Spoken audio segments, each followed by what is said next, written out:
कैसे हैं? मजे में? शुरुआत करते हैं आज अपन पैरेलल प्लेट कैपेसिटर की। ठीक है, इससे पहले वीडियो लेक्चर आपने देखा होगा एक सीरीज कॉम्बिनेशन और पैरेलल कॉम्बिनेशन वाला।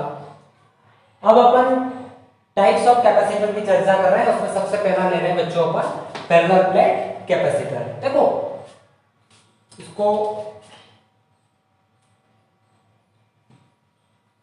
दो प्लेट्स ले लेते हैं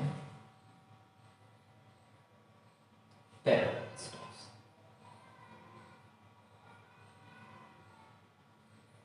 ये प्लेट ए और प्लेट। तो पैरेलल प्लेट के लिए आपको क्या निकालना है? कैपेसिटी निकालना है। पैरेलल प्लेट कैपेसिटर ले रहे हैं और दो प्लेट हैं, पैरेलल प्लेट हैं, और उनके लिए आपको क्या निकालना है? कैपेसिटी। ठीक है, दो पैरेलल प्लेट है, उन दोनों पैरेलल प्लेट के लिए आपको क्या निकालना है? कैपेसिटी। ठीक है, तो पैरेलल प्लेट है, उन दोनों पैरेलल प्लेट के लिए कैपेसिटी निकालना है। अब देखो यहां पर आपके सामने एक सिचुएशन होती है। कैपेसिटी का फार्मूला होता है बच्चों C = Q upon potential difference VA minus V। Parallel plate capacitor के अंदर क्या होता है? जो दोनों प्लेटें आपने लिए, प्लेट A और प्लेट B, इन दोनों प्लेटों का जो एरिया है, जो दोनों प्लेटों के बीच की डिस्टेंस है D, उसके कंपेयर में बहुत ज्यादा होता है।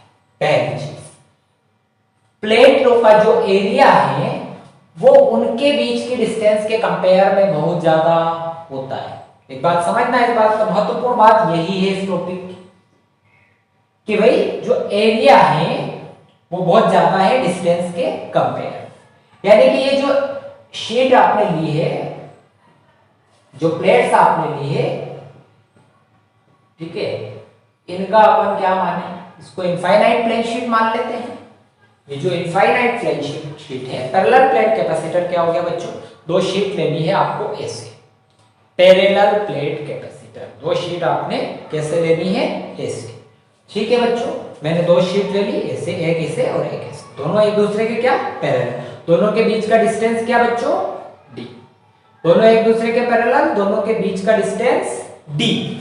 अब आप सोचो, ये इनफाइनाइट प्लेन शीट हो गई, क्योंकि एरिया बहुत ज्यादा है डिस्टेंस के कंपेयर में। इसका मतलब क्या होगा? दोनों के बीच की डिस्टेंस के कंपेयर में एरिया ज्यादा है प्लेटों का, इसीलिए आपने इसे बोला इनफाइनाइट प्लेन शीट। यानी कि इसके ऊपर मान लो क्या दिया आपने? +Q चार्ज दिया, तो इसकी जो सरफेस चार्ज डेंसिटी क्या होगी बच्चों? +σ। इसकी सरफेस चार्ज डेंसिटी क्या होगी बच्चों? -σ। कैपेसिटी निकालने के लिए मुझे क्या निकालना पड़ेगा बच्चों? C = Q upon VA minus VB। यानी कि मुझे जरूरत पोटेंशियल डिफरेंस की। आपको फॉर्मूला याद है पोटेंशियल डिफरेंस निकालने का? Electric field into distance. आपको फॉर्मूला पता किसका? पोटेंशियल डिफरेंस निकालने का, वो होता है इलेक्ट्रिक फील्ड इनटू डिस्टेंस। तो बच्चों मुझे यहां क्या निकालना? इलेक्ट्रिक फील्ड निकालना। अब आप देखो, मैंने आपको प्लेन चार्ज शीट के लिए इंटेंसिटी ऑफ इलेक्ट्रिक फील्ड का फार्मूला डिराइव करवा रखा है। प्लेन चार्ज शीट के लिए इंटेंसिटी ऑफ इलेक्ट्रिक फील्ड का फार्मूला डिराइव करा रखा है। ये इसके यहां पर चार सेक्शन है। सेक्शन ए, फर्स्ट, सेकंड और बाकी का तीसरा जो है इसके लिए और चौथा इसके लिए। यहां पर प्लस चार्ज है, तो प्लस चार्ज के लिए इंटेंसिटी ऑफ इलेक्ट्रिक फील्ड किधर?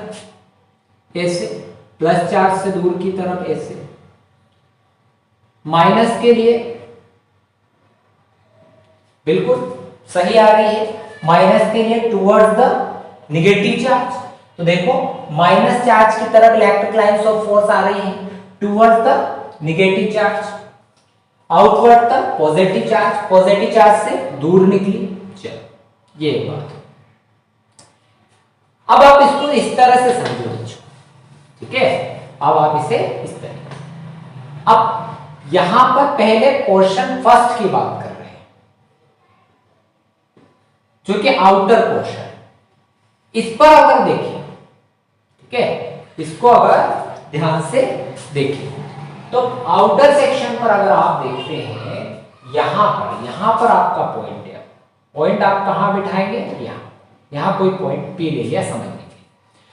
अब प्लस क्यू चार्ज की बात करते हैं, ठीक है। तो प्लस क्यू चार्ज के लिए डायरेक्शन आउटसाइड हो गया, यानी कि sigma upon 2 epsilon not intensity of electric field, मैंने पहले ही कहा प्लेन चार्ज शीट के लिए फार्मूला डिराइव करके आपको बताया हुआ है, वही कहा, ठीक। तो किसके लिए हो गया ये, इस प्लस वाली शीट के लिए। माइनस वाली शीट के लिए इसके ठीक अपोजिट, देखो आप इस पॉइंट पर देखेंगे तो प्लस टू चार्ज के लिए डायरेक्शन किधर हो रही है, मान लो ये प्लस टू चार्ज है, ठीक है। तो इसके लिए इधर पॉइंट है आपका, प्लस टू चार्ज आउटसाइड होगा, यानी कि डायरेक्शन किधर आ रहा है बच्चों, इधर आ रहा है, इसका E1 इधर होगा। फिर माइनस टू चार्ज के लिए देखेंगे तो किधर, इस पॉइंट पर बैठ के देखेंगे तो भी इधर जाएगा E2, और ये आपका E1 इधर। तो E1 is equal to sigma upon 2 epsilon not, मतलब sigma upon 2 epsilon not minus 2 sigma upon 2 epsilon not, total क्या 0। आई बात समझ। चलो इधर लेते हैं बच्चों सेकेंड वाले पोर्शन पर। अब देखो फिर प्लस टू चार्ज के लिए डायरेक्शन बाहर की तरफ ही, मतलब आपका E1 किधर गया, इधर, ठीक है। अब माइनस के लिए देखेंगे तो माइनस की तरफ जाना पड़ेगा, यानी E2 आपका किधर हो गया, इधर। फिर सेकेंड में भी वही सिचुएशन बनी कि भैया दोनों की डायरेक्शन अपोजिट हुई, sigma upon 2 epsilon naught sigma upon 2 epsilon, मतलब कि ये देखा जाए कि भाई इस वाले पोर्शन में और इस वाले पोर्शन में तो इलेक्ट्रिक फील्ड क्या हो गया, 0 हो गया, यानी कि यहां तो अपने को अब कैलकुलेट करने की आवश्यकता नहीं रही, यानी कि पहले इधर वाला और इधर वाला अराउंड अपने को कुछ करना नहीं है, क्योंकि यहां पर तो आपका इलेक्ट्रिक फील्ड क्या है, 0 है, ठीक है। हटा दो इसको, जब 0 है तो क्या करो, बराबर एक एक कॉन्सेप्ट पे चर्चा अपन कर रहे हैं, ठीक है। तो ये फर्स्ट सेकेंड वाला मामला तो खत्म हो गया। अब जो हमारा इलेक्ट्रिक फील्ड होगा वो कहां होगा, इसके इनसाइड होगा, प्लेट ए के कारण अलग होगा और प्लेट बी के कारण अलग होगा। तो प्लेट ए पर चर्चा कर लें, किसके लिए, प्लेट ए के लिए। तो प्लेट ए के लिए इंटेंसिटी ऑफ इलेक्ट्रिक फील्ड हो जाएगा, इंटेंसिटी ऑफ इलेक्ट्रिक फील्ड क्या होगा बच्चों, E1 is equal to sigma upon 2 epsilon naught, और प्लस क्यू चार्ज के लिए डायरेक्शन किधर, अवे फ्रॉम द प्लेट। देखो ना आप, पॉजिटिव के लिए डायरेक्शन पॉजिटिव से दूर जाएगी, पहले ही मालूम है electric field, away from plate A, ठीक। फिर किसके लिए निकाले intensity of electric field, plate B के लिए। E2 इज इक्वल टू आना सिग्मा अपॉन 2 एप्सिलॉन नॉट, तो आना ही है क्योंकि वो इनफाइनाइट प्लेन शीट है। पर ध्यान से देख, ये किधर जा रहा है, नेगेटिव की तरफ जा रहा है, यानी कि towards the plate B,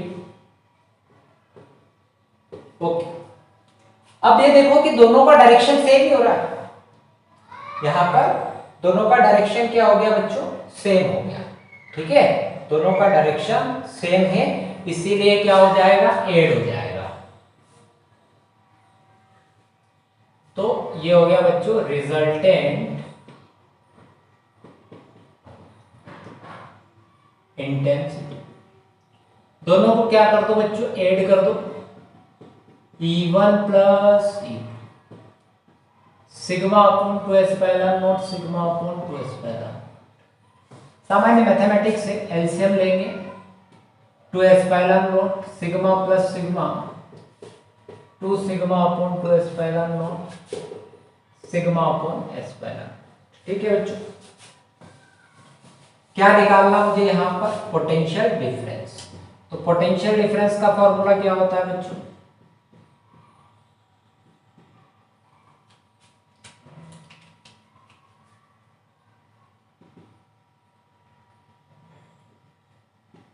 E into D.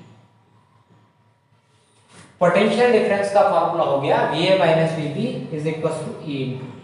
तो sigma upon epsilon not into D, ये आपका VA माइनस VB। ठीक, अब एक चीज और समझिए, हमने sigma is equal to Q upon A पढ़ रखा है।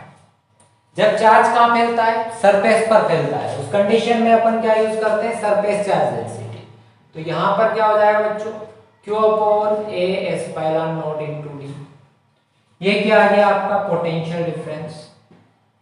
ठीक, अब अपने को क्या निकालना? कैपेसिटी। तो कैपेसिटी, तो C इज इक्वल टू क्या होगा बच्चों? Q upon VA minus V। तो Q upon VA minus VB put कर दें, कितना आया? Q upon A epsilon naught QD upon Q से Q कैंसिल। तो फॉर्मूला आया बच्चों कैपेसिटी का C is equal to A epsilon naught upon D फेरेड।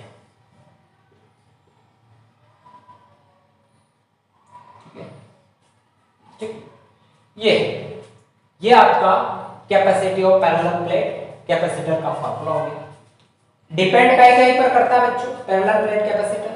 तो देखो C प्रोपोर्शनल टू एरिया पर डिपेंड करेगा, उसकी कहीं पर मीडियम पर डिपेंड करेगा, मतलब परमिटिविटी पर, और C inversely proportional to distance between two plates, दोनों प्लेट की डिस्टेंस के बीच पर डिपेंड करेगा। तो याद रखिएगा कि डिस्टेंस इंक्रीज करने पर कैपेसिटी डिक्रीज हो जाती है, और कैपेसिटी डिक्रीज होने का मतलब क्या? Decrease potential. ध्यान रखिएगा। एक बात यहां से, एक रोचक बात मैं आपको बताना चाह रहा हूं।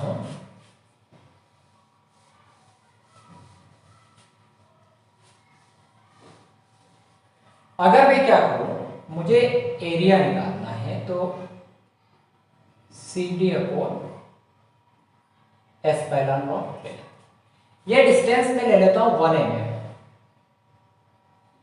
ठीक है, और कैपेसिटी ले लेता हूं मैं 1 फेरेड। ठीक है, जैसा कि एनसीईआरटी में ले रखी है, मैं एनसीईआरटी का यूज कर लेता हूं। एनसीईआरटी के हिसाब से चले तो एक रोचक बात यहां पर सोल्व की गई है। सी कैपेसिटी 1 फेरेड ली गई है। Calculate the area of plates needed, C is equal to 1 farad. ठीक है, और डिस्टेंस इनका जो लिया है वो लिया है 10⁻⁻1 मीटर लिया है, 1 सेंटीमीटर लिया है। ठीक है, डिस्टेंस अपना मैंने 1 mm ले लिया था, डिस्टेंस इन्होंने लिया है 1 सेंटीमीटर। अब C का वैल्यू 1 और D का वैल्यू आपका 10⁻², एप्सिलॉन नॉट का वैल्यू 8.85 10⁻²। जब इसे आप लोगों ने कैलकुलेट किया तो कैलकुलेट करने पर आया बच्चों 10⁻⁹ मीटर स्क्वायर। कैलकुलेट आप खुद कर लीजिएगा। तो which is a plate about 30 kilometre in length and breadth. यहां पर मेरा उद्देश्य ये कोई कैलकुलेशन एनसीईआरटी से किताब से उठाकर और ये सिखाना नहीं है। ठीक है, यानी कि आपको मैं ये बताना चाह रहा हूं कि 1 फेरेड कैपेसिटी के लिए तकरीबन प्लेट्स का एरिया होना चाहिए, मतलब कि जो उसकी ब्रेथ होनी चाहिए, लेंथ और ब्रेथ जो है वो 30 किलोमीटर की होनी चाहिए। तब जाके 30 किलोमीटर, अबाउट 30 किलोमीटर का एरिया उसका आना चाहिए। जब तक 30 किलोमीटर का एरिया नहीं आता है, which the plate about 30 kilometre in length and breadth, तो आप सोचिए 1 फेरेड लाने के लिए 30 किलोमीटर की आवश्यकता होती है।